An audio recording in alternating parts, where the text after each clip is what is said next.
ಇದಕ್ಕೆ ರಾಜ್ಯಾಧ್ಯಕ್ಷ ಜೊತೆಗೆ ನಮ್ಮ ಗಿರೀಶ್ ಮಟ್ಟಣ್ಣವರು ಸಾಮಾಜಿಕ ಹೋರಾಟಗಾರರು,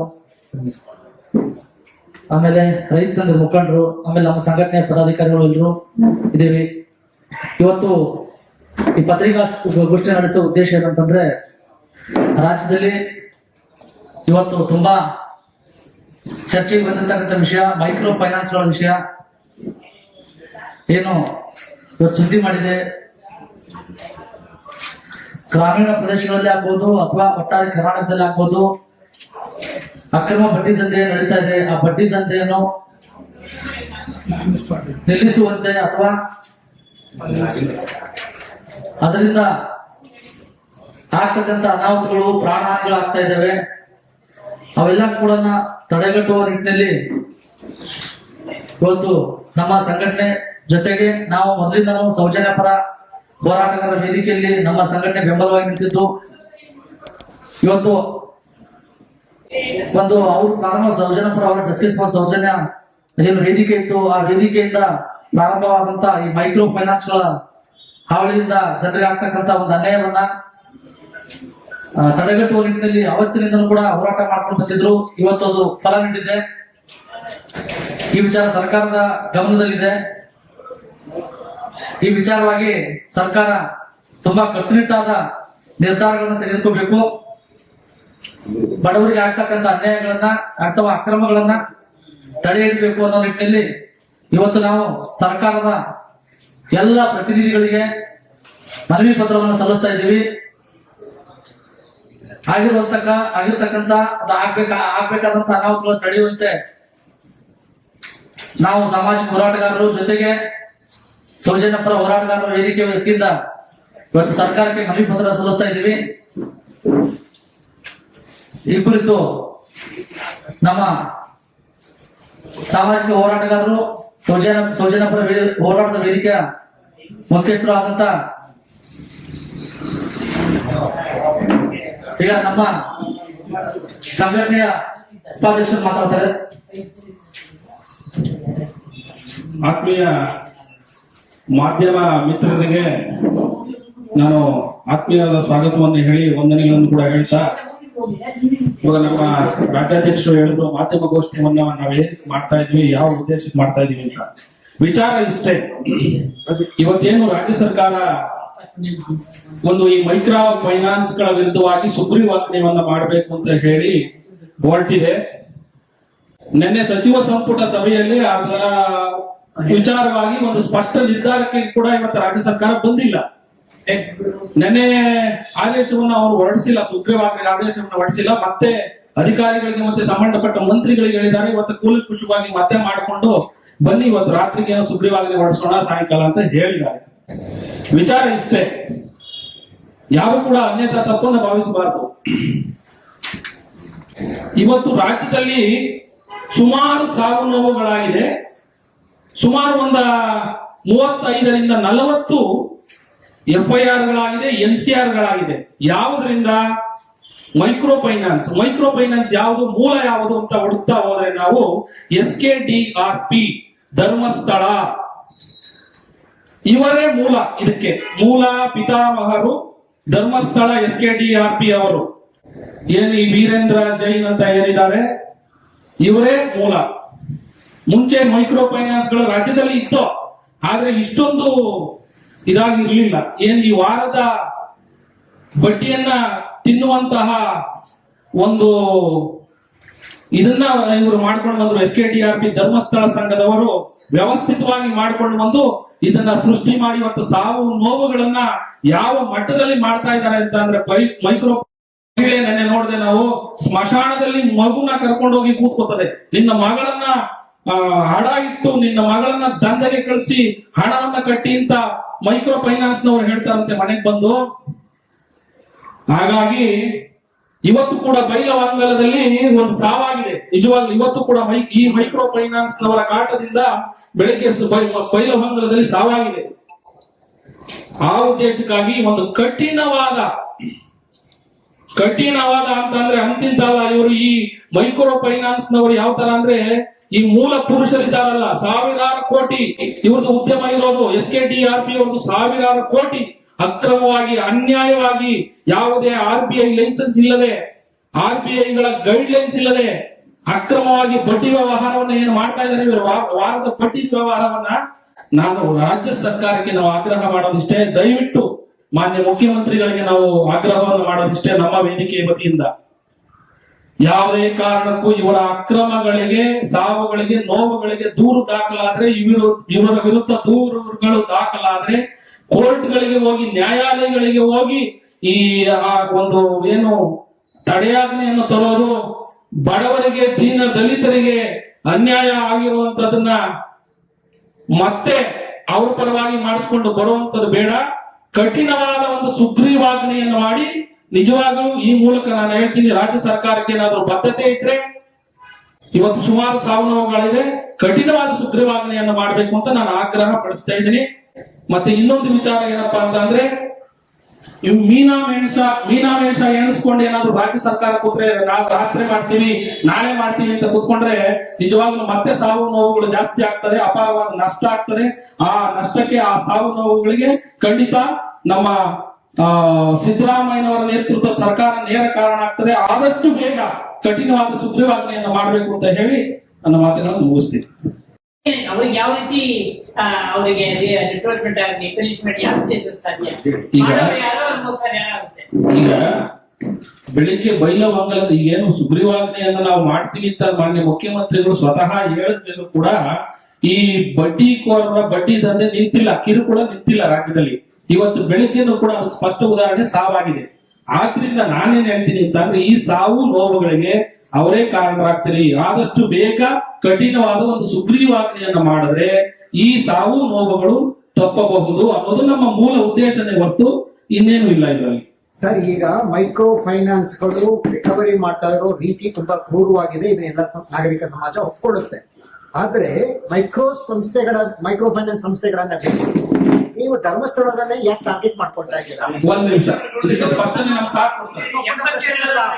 ಧರ್ಮಸ್ಥಳದ ಬಗ್ಗೆ ಶ್ರದ್ಧೆಯನ್ನು ಇಟ್ಕೊಂಡಿರೋ ಪ್ರತಿಯೊಬ್ಬರ ಪ್ರಶ್ನೆ ಕೂಡ ಒಂದ್ ನಿಮಿಷ. ಸರಿಯಾದ ಪ್ರಶ್ನೆ ಕೇಳಿದ್ದು, ಸಮಯೋಚಿತವಾದ ಪ್ರಶ್ನೆ. ಇವತ್ತಿನ ಈ ಬೆಂಗಳೂರಿನ ಪತ್ರಿಕಾ ಭವನದಲ್ಲಿ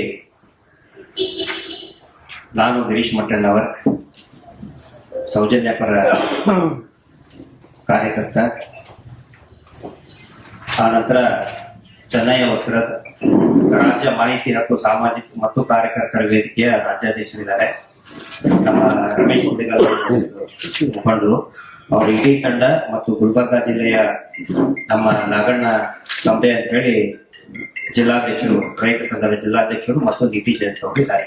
ನಿರಂತರವಾಗಿ ಈ ಹೋರಾಟದಲ್ಲಿ, ವಿಶೇಷವಾಗಿ ಈ ಮೈಕ್ರೋ ಫೈನಾನ್ಸ್ ಅಂತ ಈಗೇನು ಹೆಸರು ಸದ್ದು ಮಾಡ್ತಾ ಇದೆ ರಾಜ್ಯಾದ್ಯಂತ, ಮೈಕ್ರೋ ಫೈನಾನ್ಸ್ ಹಾವಳಿ, ಇದರ ವಿರುದ್ಧ ಇದರ ವಿರುದ್ಧ ಕಳೆದ 1.5 ವರ್ಷದಿಂದನೂ ಕೂಡ ನಿರಂತರವಾಗಿ ಜನಜಾಗೃತಿಯನ್ನ ಸೌಜನ್ಯ ನ್ಯಾಯಪರ ಸಮಿತಿಯಿಂದ ಮಹೇಶ್ ಶೆಟ್ಟಿ ತಿಮರೋಡಿ ಅವರ ನೇತೃತ್ವದಲ್ಲಿ ನಿರಂತರವಾಗಿ ನಡೀತಾ ಬಂದಿದೆ. ನಮ್ಮ ಸ್ನೇಹಿತರು ಕೇಳಿದರು, ಬರೀ ಅದರದಿಷ್ಟೇ ಯಾಕೆ ಹೆಸರು ಇದು ಮಾಡ್ತಾ ಇದ್ದಾರೆ ಅಂತ ಹೇಳಿ. ಮೈಕ್ರೋ ಫೈನಾನ್ಸ್ ಅಲ್ಲಿ ಧರ್ಮಸ್ಥಳದ ಹೆಸರು ಯಾಕೆ ಹೇಳ್ತೀರಿ ಅಂತ ಹೇಳಿ. Very true. ಭಯೋತ್ಪಾದನೆ ವಿಷಯ ಮಾತಾಡ್ಬೇಕಾದ್ರೆ ನೀವು ಬಿನ್ ಲ್ಯಾಡನ್ ವಿಷಯ ಹೆಸರು ಎತ್ತದೆ ನೀವು ಮಾತಾಡ್ಬೇಡಿ ಅಂತ ಹೇಳಿದ್ರೆ ಅದಕ್ಕೆ ಅರ್ಥ ಇರುವುದಿಲ್ಲ. ನಾವೆಲ್ಲರೂ ಧರ್ಮಸ್ಥಳದ ಶ್ರೀ ಕ್ಷೇತ್ರ ಧರ್ಮಸ್ಥಳದ ಭಕ್ತರು ನಾವು.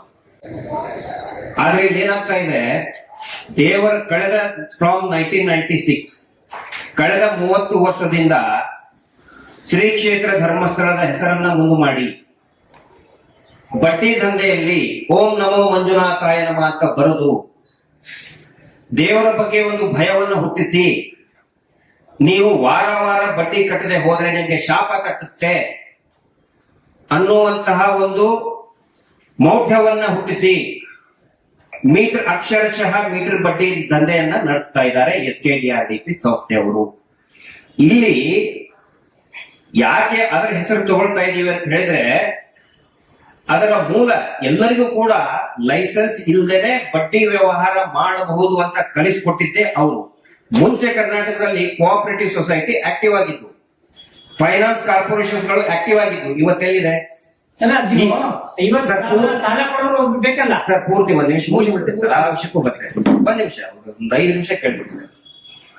ಹೀಗಾಗಿ ಏನಾಯ್ತು, ನಾವು ಲೈಸೆನ್ಸ್ ಇಲ್ಲದೆ ನಡೆಸಬಹುದು ಅಂತ ಹೇಳಿ ಎಷ್ಟೋ ಜನಕ್ಕೆ ಗೊತ್ತಾಯ್ತು. ಇದರಲ್ಲಿ ಇನ್ನೂ ಒಂದು ಸರ್ಕಾರದ ಗಮನಕ್ಕೆ ತಮ್ಮ ಮುಖಾಂತರ ತರ್ತಾ ಇದ್ದೀನಿ. ಬ್ಯಾಂಕ್ಗಳಿಂದಲೂ ಕೂಡ ಅನೇಕ ಲೋಪದೋಷಗಳು, ಕರಪ್ಷನ್ ಆಗ್ತಾ ಇದೆ. ಎಲ್ಲರೂ ಅದನ್ನು ಮರಿತಾ ಇದ್ದಾರೆ. ನಿಯಮಿತವಾಗಿ ಏನ್ ಆಸ್ ಪರ್ RBI ರೂಲ್ಸ್ ತಾವ್ ಹೇಳಿದ್ರಲ್ಲ ಸರ್, 50,000 rupees ವರೆಗೂ ಕೂಡ ಬ್ಯಾಂಕ್ನವರು ವಿದೌಟ್ ಶ್ಯೂರಿಟಿ ಕೊಡಬೇಕು ಅಂತ ಹೇಳಿ RBI ಗೈಡ್ಲೈನ್ಸ್ ಕೊಡ್ತಾ ಇಲ್ಲ. ಕೊಡ್ತಾ ಇಲ್ಲ. ಬ್ಯಾಂಕಿನವ್ರದ್ದು ತಪ್ಪಿದೆ, ಅದರಲ್ಲಿ ಕರಪ್ಟ್ ಆಗಿದ್ದಾರೆ ಬ್ಯಾಂಕ್ನವರು. ಅವ್ರು ಕೊಟ್ಟೆ ಮತ್ತೆ ಹೋಗೋದೇ ಇಲ್ಲ. ಹಾ, ಬ್ಯಾಂಕ್ನವ್ರು ಕೊಟ್ಟರೆ ಹೋಗುದೇ ಇಲ್ಲ. ಆ ನಂತರ NRLM ಸ್ಕ್ಯಾಂಡಲ್, ದಯವಿಟ್ಟು ನಾನು ಎಲ್ಲಾ ಪತ್ರಕರ್ತರಿಗೆ ವಿನಂತಿ ಮಾಡ್ಕೊತಾ ಇದ್ದೇನೆ, ಇದ್ರ ಬಗ್ಗೆ ಯಾರು ಮಾತಾಡ್ತಾ ಇಲ್ಲ. ನ್ಯಾಷನಲ್ ರೂರಲ್ ಲಿವ್ಲಿಹುಡ್ ಮಿಷನ್ ನಲ್ಲಿ 3.5% ಬಡ್ಡಿ ಕಡಿತ ಅಂತ ದುಡ್ಡು ಕೊಡ್ತಾರೆ. ಬಡ್ಡಿ ಸಹಾಯಧನ ಅಂತ ಹೇಳಿ ಕೇಂದ್ರ ಸರ್ಕಾರನೇ ಕೊಡ್ತದೆ. ಆ ದುಡ್ಡನ್ನ ಹೊಡ್ಕೊಳ್ಳೋದಕ್ಕೆ ಇವತ್ತು ನಾಯಿ ಕೊಡೆಯ ತರ ಇಷ್ಟೊಂದು ಸ್ವಸಹಾಯ ಸಂಘದ ಮುಖಾಂತರ ಫೈನಾನ್ಸ್ ಸಂಘಗಳು, ಮೈಕ್ರೋ ಫೈನಾನ್ಸ್ ಗಳು ಹುಟ್ಟಿದೆ. ಯಾರು ಅದ್ರ ಬಗ್ಗೆ ಮಾತಾಡ್ತಾ ಇಲ್ಲ. ನಾವು ಸರ್ಕಾರದ ಗಮನಕ್ಕೆ ತಗೊಂಡು ಬಂದಿದ್ದೀವಿ.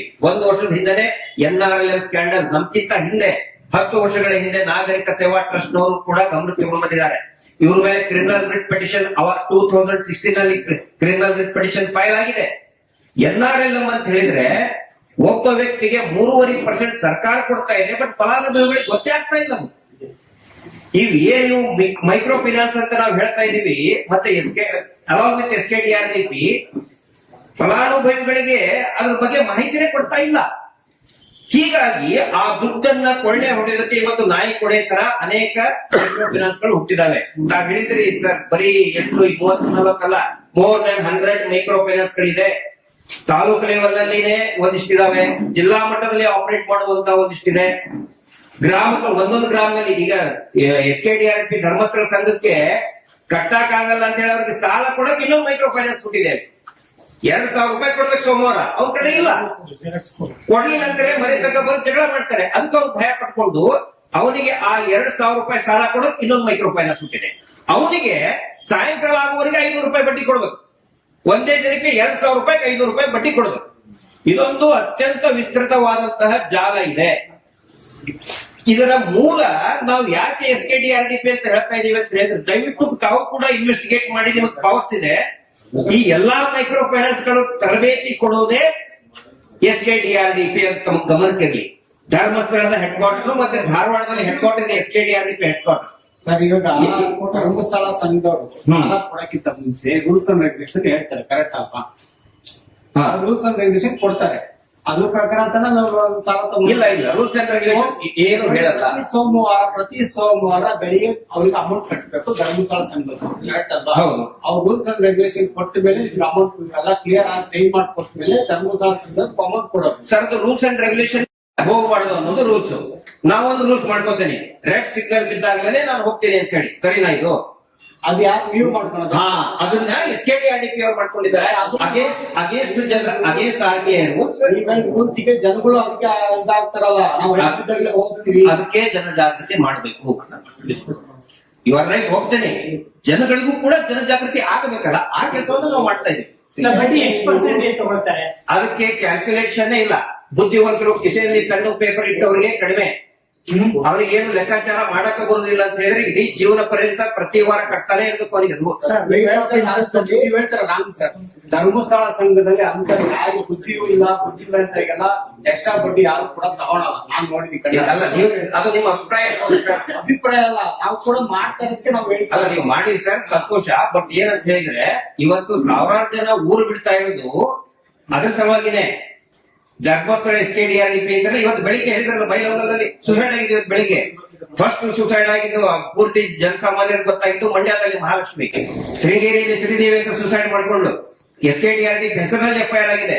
ಸುಮ್ನೆ ನಾನು ಕಪೋಲ ಕಲ್ಪಿತ ಹೇಳ್ತಾ ಇಲ್ಲ. ಸುಟ್ಕೊಂಡು ಸತ್ತಿದ್ದಾರೆ. ಸಾಯಬೇಕಾದ್ರೆ ಈಗ ಧರ್ಮಸ್ಥಳ ಸಂಘದವ್ರು ಒಂದು ಕಿರುಕುಳ ಕೊಟ್ಟಿದ್ದಕ್ಕೆ ನಾನು ಸುಟ್ಕೊಂಡೆ ಅಂತ ಹೇಳಿ ವಿಡಿಯೋ ಇದೆ ನಮ್ಮ ಹತ್ರ ರಿಲೀಸ್ ಮಾಡಿದ್ದೀನಿ. There are number of incidents. ಅದಕ್ಕೆ ನಾವು ಹೇಳ್ತಾ ಇರೋದು, ಇವ್ರ ಮೇಲೆ ಕ್ರಮ ಕೈಗೊಳ್ಳದೆ ಹೋದ್ರೆ, ಇಡೀ ಈ ಒಂದು ಬೇರ್ ಸಮೇತ ಕಿತ್ತು ಹಾಕದೆ ಹೋದ್ರೆ, ಬರೀ ನಾವು ಒಂದಿಷ್ಟೇನೋ ಇದು ಮಾಡ್ತೀವಿ, ತೇಪೆ ಹೆಚ್ಚು ಕೆಲಸ ಮಾಡ್ತೀವಿ. ಸರ್ಕಾರ ತಗೊಂಡಂತ ನಿರ್ಣಯ ಒಳ್ಳೇದು, ನಾವು ಅದನ್ನ ವೆಲ್ಕಮ್ ಮಾಡ್ತೀವಿ. ಆದ್ರೆ ಅದನ್ನ ಇಂಪ್ಲಿಮೆಂಟೇಷನ್ ಮಾಡ್ಬೇಕಾದ್ರೆ ಈ NRLM ಸ್ಕ್ಯಾಂಡಲ್ ಬಗ್ಗೆ ಕೂಡ ಮಾತಾಡಬೇಕು. ವಾರದ ಬಡ್ಡಿ ಯಾಕೆ ತಗೋತಾರೆ ಅದ್ರ ಬಗ್ಗೆನೂ ಕೂಡ ಅವ್ರ ಮೇಲೆ ಕ್ರಮ ಕೈಗೊಳ್ಳಬೇಕು. ಇಂಪ್ಲಿಮೆಂಟೇಷನ್ ಆದ್ರೆ ಖಂಡಿತ ನಾವೆಲ್ಲರೂ ಕೂಡ ಸಹಕಾರ ಕೊಡ್ತೀವಿ. ಮತ್ತೆ ತಾವು ಹೇಳದಂಗೆ ಜನರು ಕೂಡ ಜಾಗೃತಗೊಳ್ಬೇಕು. ವಿನಾಕಾರಣ ಹೋಗಿ 2 ಲಕ್ಷ ಗಳಿಕೆ ಬರೀ ತಿಂಗಳಿಗೆ 5,000 10,000 ಇದ್ದವನು 4-5 ಲಕ್ಷ ತಗೊಳ್ಳೋದು, ಮೊಬೈಲ್ ಸಲುವಾಗಿ ಹೊಸ ಮೊಬೈಲ್ ತಗೊಳಕ್ಕೆ, ಬೈಕ್ ತಗೊಳ್ಳೋದಕ್ಕೆ, ರಮ್ಮಿ ಆಟ ಆಡೋದಕ್ಕೆ, ಕ್ರಿಕೆಟ್ ಬೆಟ್ಟಿಂಗ್ ತಗೊಳ್ಳೋದಕ್ಕೆ ಸಾಲ ತಗೊಂಡ್ರೆ ಬಹಳ ತಪ್ಪದು. ಹಿಂಗಾಗಿ ಜನಜಾಗೃತಿ ಆಗಬೇಕು. ಮತ್ತು NRL ನಾವು ಒಂದು ವಿಸ್ತೃತವಾದಂತಹ ವರದಿ ಪೂರ್ತಿ ಹೇಳೋದಕ್ಕೆ ಸಾಕಾಗೋದಿಲ್ಲ, ರೈಟಿಂಗ್ ನಲ್ಲಿ ಕೊಟ್ಟಿದ್ವಿ. ಮುಖ್ಯಮಂತ್ರಿಗಳ ಕಾರ್ಯಾಲಯಕ್ಕೆ ಈಗಾಗಲೇ ನಮ್ಮ ಜಯಂತ್ ಟಿ ಅವರು, ಆನಂತರ DG and IGP ಅವರು 2024 ನವೆಂಬರ್ ನಲ್ಲಿನೇ SKDRDP ಅಗೇನ್ಸ್ಟ್ ಅವರು ಆದೇಶ ಮಾಡಿದ್ದಾರೆ ಸರ್. ಇದುವರೆಗೆ 37 NCR against SKDRDP. Veerendra Heggade ಅವರ ಹೆಸರನ್ನ ಒಳಗೊಂಡ 2 NCR ಗಳಾಗಿದೆ, ಒಂದು ಕುಂದಾಪುರದಲ್ಲಿ, ಇನ್ನೊಂದು ಮಂಗಳೂರಿನ ಕಡಬ ಸ್ಟೇಷನ್ ನಲ್ಲಿ. 37 NCR ಗಳು ಇದುವರೆಗೆ ಆಗಿದೆ ಕಳೆದ 1 ತಿಂಗಳಲ್ಲಿ. ಸೊ ಯಾರ್ಯಾರು ಅದಕ್ಕೆ ತಪ್ಪಿತಸ್ಥರಿದ್ದಾರೆ ನೊಂದಂತವರನ್ನ ಆಲಿಸಿ ಅವ್ರ ಮೇಲೆ ದೂರು ದಾಖಲೆ ಮಾಡಿ ಕಠಿಣ ಕ್ರಮ ಕೈಗೊಂಡ್ರೆ ಮಾತ್ರ ಇದಕ್ಕೆ ಒಂದು ಶಾಶ್ವತ ಪರಿಹಾರ. ಇಲ್ಲ ಅಂತ ಹೇಳಿದ್ರೆ ಸುಮ್ಮನೆ ಒಂದು ಆಜ್ಞೆಯನ್ನ ಹೊರಡಿಸಿ ತೇಪೆ ಹಚ್ಚುವ ಕೆಲಸ ಮಾಡಬಾರ್ದು ಅಂತ ಹೇಳಿ ನಾವು ವಿನಂತಿ ಮಾಡ್ಕೊಳ್ತಾ ಇದ್ದೀವಿ. ಸರ್, ರೇಟ್ ಆಫ್ ಇಂಟ್ರೆಸ್ಟ್ ಎಷ್ಟಿದೆ? ಅವ್ರು RBI ಗೈಡ್ಲೈನ್ಸ್ ಅನ್ನ ಕ್ರಾಸ್ ಮಾಡ್ತಾ ಇದ್ದಾರೆ. Sir, as per RBI recovery time ಅನ್ನು ಕ್ರಾಸ್ ಮಾಡ್ತಾ ಇದ್ದಾರೆ. ನಿರ್ದಿಷ್ಟವಾಗಿ ಯಾವ್ದೆಲ್ಲ ಸರ್ ಇದರಲ್ಲಿ ಸಮಸ್ಯೆ ಬಂದಿರುತ್ತೆ? Mode of recovery. RBI ಪ್ರಕಾರ 3 ತಿಂಗಳಿಗೆ ಒಂದ್ಸರಿ ಕಟ್ಟಬೇಕು ಸ್ವಸಹಾಯ ಸಂಘದ ಮುಖಾಂತರ ತಗೊಂಡಿದ್ರೆ. ಆನಂತರ ಯಾರು ಪ್ರತಿ 3 ತಿಂಗಳಿಗೆ ಒಂದ್ಸಾರಿ ಬಡ್ಡಿಯನ್ನ ಕಟ್ತಾರೆ, ಅಂದ್ರೆ ಮರುಪಾವತಿ ಮಾಡ್ತಾರೆ, ಅವರನ್ನ ಹಾನೆಸ್ಟ್ ಮರುಪಾವತಿದಾರ ಅಂತ ಹೇಳ್ತಾರೆ.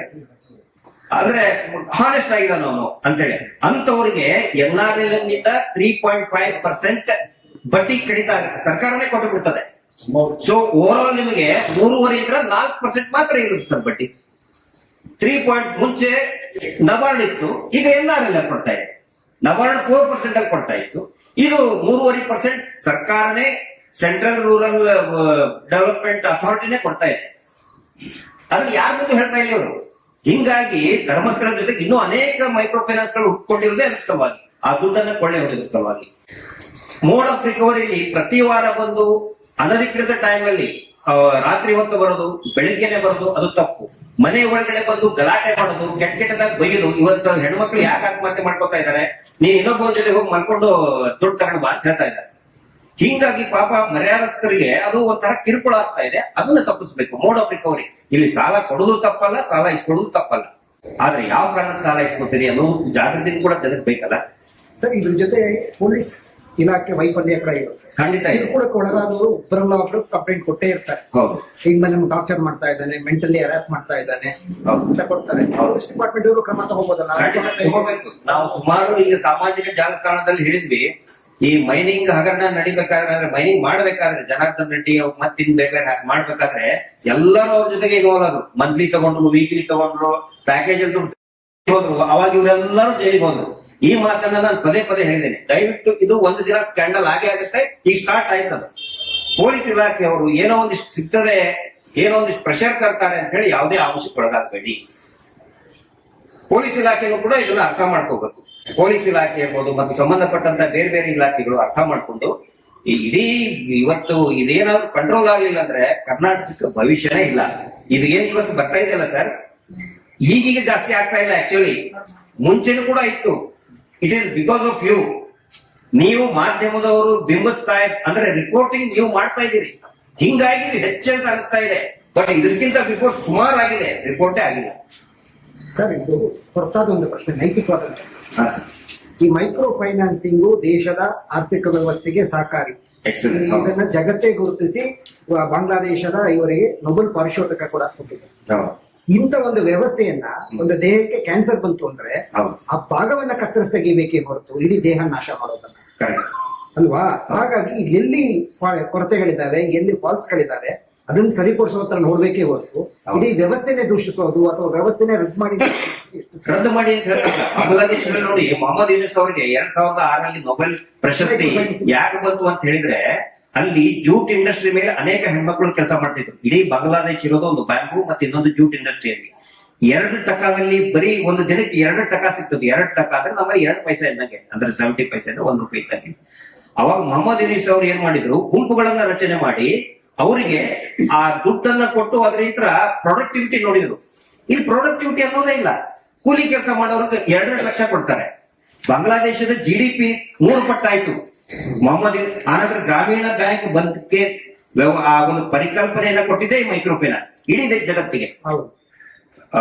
2006 ನಲ್ಲಿ ಏನು ಪೂರ್ತಿಯಾಗಿ GDP ಜಾಸ್ತಿ ಆಯ್ತು. ನೆಕ್ಸ್ಟ್ ಇಂಡಿಯಾ ಅದನ್ನ ಅಡಾಪ್ಟ್ ಮಾಡ್ಕೊಂಡ್ರು. ಕರ್ನಾಟಕದಲ್ಲಿ ಬೀದರ್ ಜಿಲ್ಲೆ ಗುರುಪಾದಪ್ಪ ನಾಗಮಾರ್ಪಳ್ಳಿ ಅವರು ಅಡಾಪ್ಟ್ ಮಾಡ್ಕೊಂಡ್ರು. ಕರ್ನಾಟಕದಲ್ಲಿ ಹೈನುಗಾರಿಕೆಯಲ್ಲಿ ಈ ಮೈಕ್ರೋ ಫೈನಾನ್ಸ್ ನ ಅಡಾಪ್ಟ್ ಮಾಡ್ಕೊಂಡ್ರು.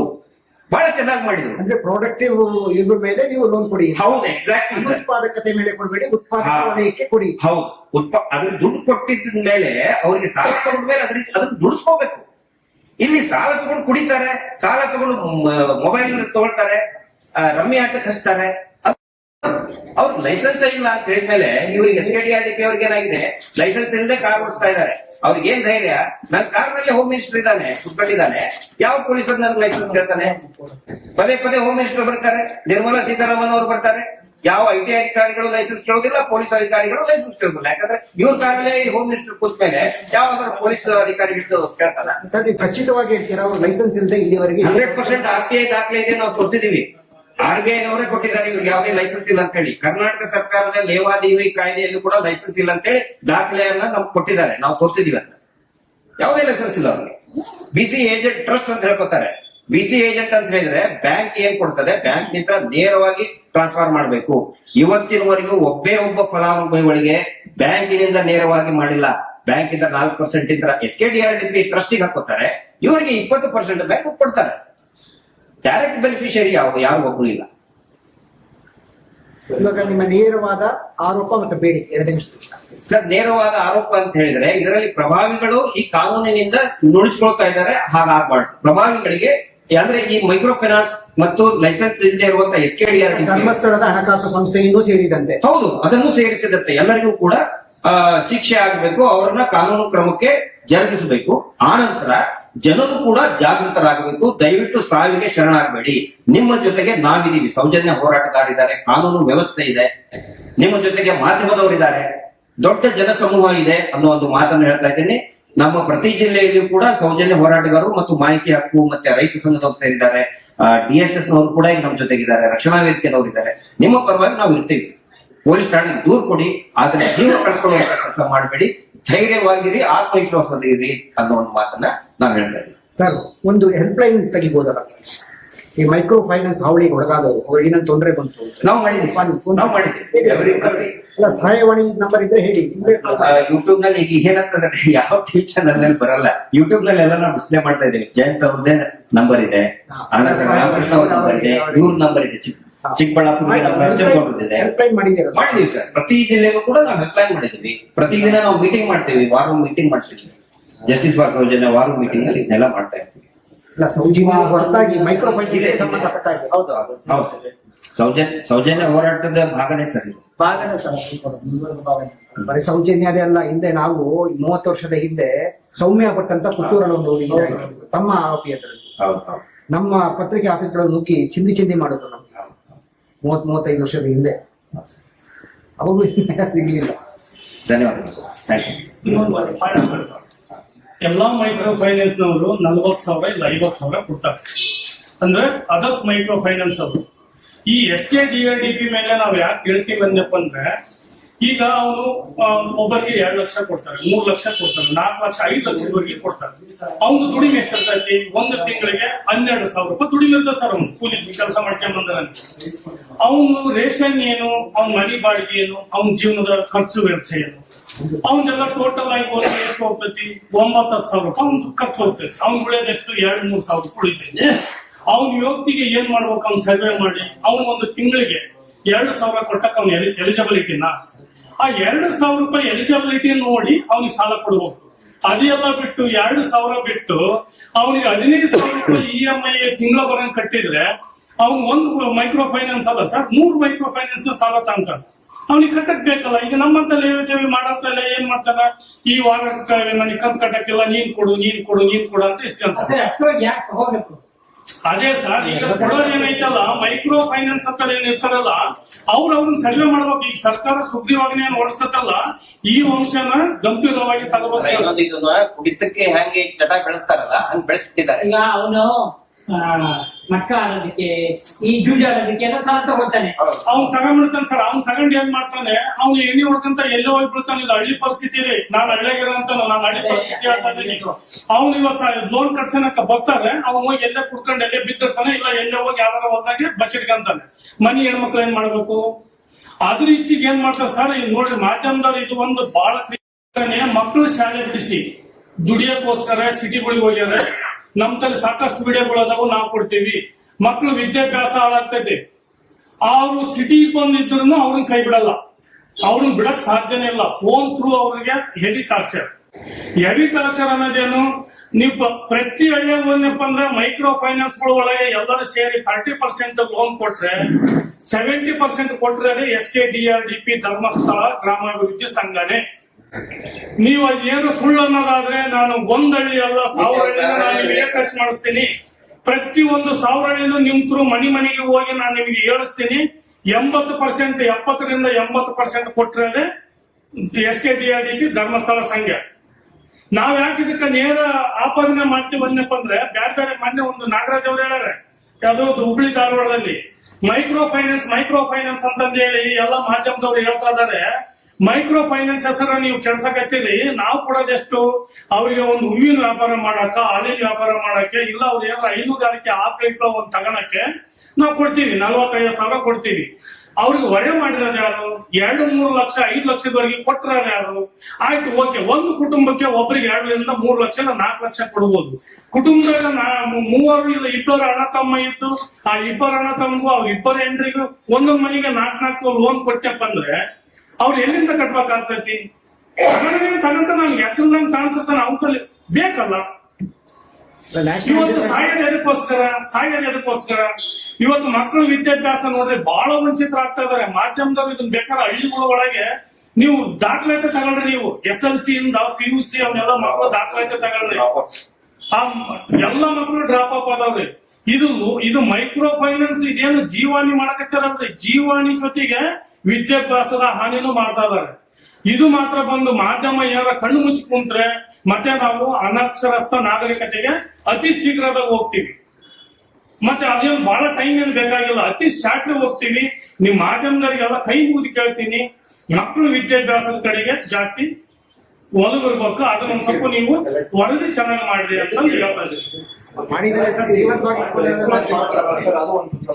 ಇಟ್ಕೊಂಡಿದ್ದಾರೆ. ಅಲ್ಲ, ಅದೇ ನಾನು ಹೇಳಿದ್ರೆ ಒಂದು ದಿನ ಬೇಕು. LIC ಕೂಡ ದೊಡ್ಡ ಫ್ರಾಡ್ ಈಗ ಮಾಡಿದ್ದಾರೆ. ಪ್ರತಿಯೊಬ್ಬರಿಗೂ ಕೂಡ ಕಡ್ಡಾಯವಾಗಿ LIC ಮಾಡಿಸ್ಕೊಂಡಿದ್ದಾರೆ. PRK ಬಾಂಡ್, ಜೀವನ್ ಮಧುರ, ಹೆಲ್ತ್ ಕಾರ್ಡ್ ಕೊಟ್ಟಿದ್ದಾರೆ. ಹೆಲ್ತ್ ಕಾರ್ಡ್ ತಗೊಂಡು ಆಸ್ಪತ್ರೆಗೆ ಹೋದ್ರೆ ಅಡ್ಮಿಟ್ ಆದ್ರೆ ಇವರು ಕೊಟ್ಟಂತ ಹೆಲ್ತ್ ಕಾರ್ಡ್ ಕೊಟ್ಟಿದ್ರೆ ಇದೇನು ಯೂಸ್ ಇಲ್ಲ ಅಂತ ಕಳಿಸ್ತಾರೆ. ನಾವು ವೆರಿಫೈ ಮಾಡಿದಂತಹ ಬಾಂಡ್ಗಳು ಎಲ್ಲ ಫೇಕ್ ಇದೆ. ಇದು ಕೂಡ ಒಂದು ದೊಡ್ಡ ಸ್ಕ್ಯಾಂಡಲ್. LIC ಬಾಂಡ್ಗಳು ಯಾರಿಗೂ ವರ್ಕ್ ಆಗ್ತಾ ಇಲ್ಲ. 1000 ಕೋಟಿ ರೂಪಾಯಿ LIC ಬಾಂಡ್ ಕೊಟ್ಟಿದ್ದಾರೆ. ಒಬ್ಬೊಬ್ಬರಿಗೆ 3-4 LIC ಕೊಟ್ಟಿದ್ದಾರೆ. ಯಾವ ವರ್ಕೇ ಆಗ್ತಾ ಇಲ್ಲ. ಆಯುಷ್ ಕಾರ್ಡ್ಗೆ 100 ರೂಪಾಯಿ ಇಸ್ಕೊಂಡಿದ್ದಾರೆ. ಅದನ್ನ ತಗೊಂಡು ಹಾಸ್ಪಿಟಲ್ ಹೋದ್ರೆ ಈ ಉಪಯೋಗ ನಡೀದೆ ಅಂತ ಕಳಿಸ್ತಾರೆ. ಹಗರಣಗಳು ಸರ್ ಬಹಳಷ್ಟು ಇದೆ. ತಮ್ಮದೇ ಧರ್ಮಸ್ಥಳ ಏನಿದೆ ಅಂತಲ್ಲ ಅದ್ರದ್ದು ನಡೀತಾ ಇದೆ. ಈ ಧಾರ್ಮಿಕ ನಂಬಿಕೆಗೆ ಇದು ದೊಡ್ಡ ಆಘಾತ ಆಗಿದೆ.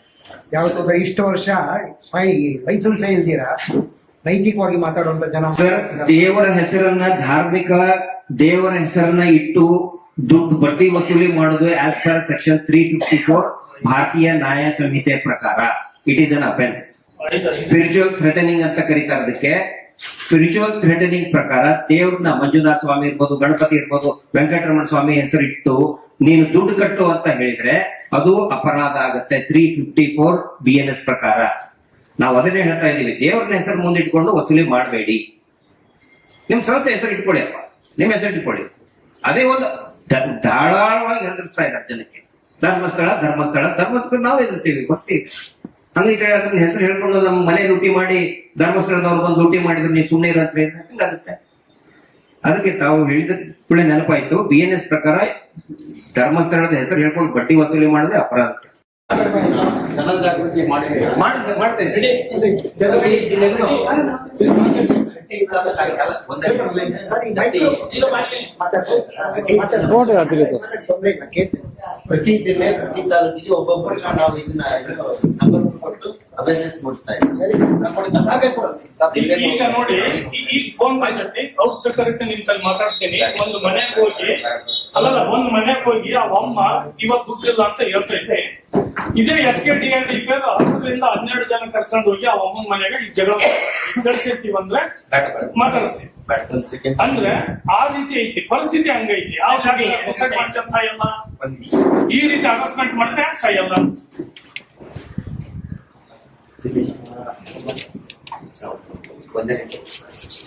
ನಮಸ್ತೆ. ಮಾಧ್ಯಮ ಮಿತ್ರರು ಇದ್ರದ್ದು ಕೊನೆಯದು ಮೂಲ ಎಲ್ಲಿಗೆ ಹೋಗಿ ನಿಲ್ಲುತ್ತೆ ಎಂಡ್ ಸ್ಟೇಟ್ ಅನ್ನೋದು ಹೇಗೆ ಅಂತಂದ್ರೆ, ಒಂದು ರೀತಿಯಾಗಿ ಪ್ರಜಾಪ್ರಭುತ್ವ ಒಗ್ಗಡೆ ಆಗ್ಬೇಕು ಅಂತಂದ್ರೆ ದೇಶದ ಆರ್ಥಿಕತೆ ಇದ್ಬೇಕು, ಇಲ್ಲಾಂದ್ರೆ ರಾಜ್ಯದ ಆರ್ಥಿಕತೆ ಉಳಿಬೇಕು. ಒಂದು ಗೌರ್ಮೆಂಟ್ ನಡಿಬೇಕು ಅಂತಂದ್ರೆ ಅದ್ರದ್ದು ಆರ್ಥಿಕ ವ್ಯವಸ್ಥೆ ತುಂಬಾ ಚೆನ್ನಾಗಿರ್ಬೇಕು. ಅಂತಂದ್ರೆ ಅದಕ್ಕೆ ಟ್ಯಾಕ್ಸ್ ದುಡ್ಡು ಚೆನ್ನಾಗಿ ಬರ್ಬೇಕು. ಅಂದ್ರೆ ಒಬ್ಬ ಕಳ್ಳ ಕದ್ದಿದ್ದೇನೆ ಅಂತ ಅಂದ್ಬಿಟ್ಟು ನಾವು ಕಂಪ್ಲೇಂಟ್ ಕೊಟ್ಟಾಗ ನಿನ್ನ ಹತ್ರ ಸಾಕ್ಷಿ ಏನಿದೆ ಅಂತಂದ್ರೆ ನನ್ನ ಹತ್ರ ಅವ್ರಿಗೆ ಹಾಕಿರೋ ಟ್ರಾನ್ಸಾಕ್ಷನ್ ಇದ್ರೆ ನನಗೆ ಇದೇ ಹೈಕೋರ್ಟ್ ಅಥವಾ DC ಕೋರ್ಟ್ ನನಗೆ ನ್ಯಾಯ ಕೊಡುತ್ತೆ. ಸರಿನಾ? ಅದೇ ರೀತಿ ಯಾವ ರೀತಿ ಕಗ್ಗೊಲೆ ಆಗ್ತಿದೆ ಅಂತಂದ್ರೆ, ಪ್ರತಿ ತಿಂಗಳು ಒಂದು ಜಿಲ್ಲೆಯಿಂದ 120ರಿಂದ 150 ಕೋಟಿ ದುಡ್ಡು ಕಲೆಕ್ಷನ್ ಆಗ್ತಾ ಇದೆ ಅಂತ ಅಂದ್ಬಿಟ್ಟು ವಾರಕ್ಕೆ ಕಲೆಕ್ಷನ್ ಆಗ್ತಾ ಇದೆ ಅಂತ ಹೇಳ್ಬೋದು. ಒಂದು ಜಿಲ್ಲೆಯಿಂದ 500 ಕೋಟಿ ಸುಮ್ಮನೆ ನೀವು ಲೆಕ್ಕಾಚಾರ ತಗೊಂಡ್ರೆ 28 ಜಿಲ್ಲೆಗೆ ವ್ಯಾಪ್ಸಿರುವಂತ ಈ ಸ್ವಸಹಾಯ ಸಂಘದಲ್ಲಿ ಕ್ಯಾಶ್ ಮುಖಾಂತರ ಇವರು ಏನ್ ಮಾಡ್ತಾ ಇದಾರೆ, ಕಲೆಕ್ಷನ್ ಮಾಡ್ತಾ ಇದಾರೆ. ಕ್ಯಾಶ್ ಮುಖಾಂತರ ಜನರಿಂದ ಅವ್ರಿಗೆ ಹೋಗ್ತಿದೆ ಅಂತಂದ್ರೆ ಸರ್ಕಾರಕ್ಕಂತೂ ವಹಿವಾಟೆ ಗೊತ್ತಾಗ್ತಾ ಇಲ್ಲ. ಇವತ್ತಿನ ಸರ್ಕಾರದ ಸುಂಕದ ಲೆಕ್ಕಾಚಾರದಲ್ಲಿ ಎಷ್ಟೋ ಸಾವಿರಾರು ಕೋಟಿ ಸರ್ಕಾರಕ್ಕೆ ಕ್ಯಾಲ್ಕುಲೇಷನ್ಸ್ ಬಂದಿಲ್ಲ, ಒಂದು ಟ್ಯಾಕ್ಸ್ ದುಡ್ಡು ಬಂದಿಲ್ಲ. ಇವತ್ತು ಆ ಯೋಜನೆಗೆ ಈ ಯೋಜನೆಗೆ ಸರ್ಕಾರ ಬರಿದಾಗಿದೆ ಅಂತ ಅಂದ್ಬಿಟ್ಟು ಸೆಂಟ್ರಲ್ ನೀತಿ ಆಯೋಗ ಇವತ್ತು ನಮ್ಗೆ ವಿವರಣೆ ಕೊಟ್ಟಿದೆ.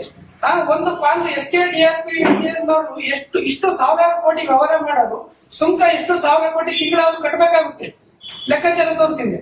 ಯಾವ ಲೆಕ್ಕನೂ ಕೂಡ ಪ್ರತಿಯೊಂದು ಕ್ಯಾಶ್ ಮುಖಾಂತರ ಇವರು ಕಲೆಕ್ಷನ್ ಮಾಡ್ಕೊಂಡು ಪ್ರತಿಯೊಂದು ಅವ್ರು ಇಟ್ಕೊಂಡು ಅವರಿಂದ ಅವರೇ ಒಳಗೊಂಡೊಳಗೆ ಬ್ಯಾಂಕ್ ಪ್ಲಸ್ ಅವ್ರು ಇಂಡಿವಿಜುವಲ್ ಆಗಿ ಲೆಕ್ಕಾಚಾರ ಮಾಡ್ಕೊಂಡು ಸರ್ಕಾರಕ್ಕೆ ಇಷ್ಟು ಮೋಸ ಮಾಡ್ತಾ ಇದ್ದಾರಪ್ಪ. ನಾಳೆ ನಮಗೆ ಇದು ನಮ್ಗೆ ಅನ್ನ ತಿನ್ನಕ್ಕೋಸ್ಕರ ಯಾವ್ದೇ ಅಕ್ಕಿ ತಗೊಳಕ್ಕೂ ಕೂಡ ನಮ್ ಸರ್ಕಾರದಲ್ಲಿ ದುಡ್ಡಿರಲ್ಲ. ನೇರವಾಗಿ ಇದು ನಮ್ಮ ಸರ್ಕಾರ, ನಮ್ಮ ಪ್ರಜಾಪ್ರಭುತ್ವಕ್ಕೆ, ಆರ್ಥಿಕತೆಯ ಕುಗ್ಗಲಿಗೆ ಇವರು ಕೂಡ ಒಂದಾದ ಕಾರಣ 9 ರೀಸನ್ ಆಗೇ ಆಗ್ತಾರೆ. ಇವರ ಲೆಕ್ಕಾಚಾರಗಳು ನೋಡಿದ್ರೆ 0.0000 ಹಾಕೊಂಡು ಹೋದ್ರೆ ನಾವು ಸ್ಕೂಲಲ್ಲಿ ಲಾಸ್ಟ್ ಕತ್ತಿದ್ದು 10,000 ಅಷ್ಟೇನೆ ಬರೆಯೋದು. ಇವರಿಂದ ನಾವು ಇನ್ನ ಮುಂದೆ ಕಲಿಬೇಕಾಗುತ್ತೆ. ಕ್ಯಾಲ್ಕುಲೇಷನ್ ಹಾಕೊಂಡು ನಾವು ಮೀಡಿಯಾದ ಮುಂದೆ ಕೇಳ್ತಿದ್ದೀನಿ. ಮುಂದೆ ಇದ್ರ ಮೂಲನ ಗ್ರಾಸ್ ರೂಟ್ ಅನಾಲೈಸಿಸ್ ಅಂತ ಮಾಡ್ತೀವಿ. ಮುಂದೆ ಒಂದು ಯಾವ್ದಾದ್ರು ಒಂದು ತಪ್ಪಿಗೆ ಆ ಗ್ರಾಸ್ ರೂಟ್ ಅನಾಲೈಸಿಸ್ ಇಂದ ಎಂಡ್ ರೂಟ್ ಎಲ್ಲಿಗೆ ಅಂತ ಅಂದ್ಬಿಟ್ಟು ನಾವೊಂದು ಪ್ರಾಜೆಕ್ಟ್ ಅನಾಲೈಸಿಸ್ ಮಾಡ್ತೀವಿ. ಅದನ್ನು ನೀವು ಖಂಡಿತವಾಗ್ಲೂ ಮೀಡಿಯಾ ಮುಖಾಂತರ ನೀವು ಜನರಿಗೆ ತಿಳಿಸ್ಬೇಕು. ಯಾವತ್ತು ವ್ಯವಹಾರ ಮಾಡ್ಲಿ ಎಲ್ಲರಿಗೂ ಹೆಲ್ಪ್ ಆಗ್ಲಿ. ಯಾಕೆಂತಂದ್ರೆ ಲೋಕರುಡಿ ಸಾಲ ತಗೊಳೋದು ಕೊಡೋದು ಯಾವ್ದೇ ರೀತಿ ತಗೊಳೋದು, ಇದನ್ನ ಯಾವ್ದೇ ರೀತಿಯಾಗಿ RBI ನಿಯಮಾವಳಿಯಲ್ಲಿ ಎಲ್ಲಾ ಸರ್ಕಾರದ ಗಮನದಿಂದ ಖಂಡಿತವಾಗಿ ನಮ್ಮ ದೇಶ ಪ್ರಜಾಪ್ರಭುತ್ವ ಆರ್ಥಿಕತೆಗೆ ಯಾವುದೇ ರೀತಿ ತೊಂದರೆ ಆಗದಂಗೆ ನಮ್ಮ ಸರ್ಕಾರನ, ನಮ್ಮ ಜನತೆನ, ನಮ್ಮ ಪ್ರಜಾಪ್ರಭುತ್ವ ಸರ್ಕಾರ ಅಂದ್ರೆ ನಾವೇ by the people, for the people, to the people ಅಂತ ಅಂದ್ಬಿಟ್ಟಿದ್ದೀವಿ. ಓಕೆನಾ? ಸೊ ನೀವು ಅದನ್ನ ಕಾಪಾಡ್ಕೋಬೇಕಾಗಿ ಇದನ್ನ SKDRD ಸ್ವಲ್ಪ ನೀವು ಗಮನದಲ್ಲಿ ಇಟ್ಕೊಂಡು ಬರೀಬೇಕು, ಅದನ್ನ ತೋರಿಸ್ಬೇಕು ಜನರ ಮುಂದೆ ಅಂತಂದು ನಾವು JSF ಪರ ಕೇಳ್ಕೊತಾ ಇದ್ದೀವಿ. ಮೈಕ್ರೋ ಫೈನಾನ್ಸ್ ಅಲ್ಲಿ ಟೋಟಲ್ ರಾಜ್ಯದಲ್ಲಿ ಒಂದು ಫೋಟೋ ಮಾಡಿ ಧರ್ಮಸ್ಥಳದ ಈ ಸಂಸ್ಥೆಗೆ ಎಷ್ಟು ಸರ್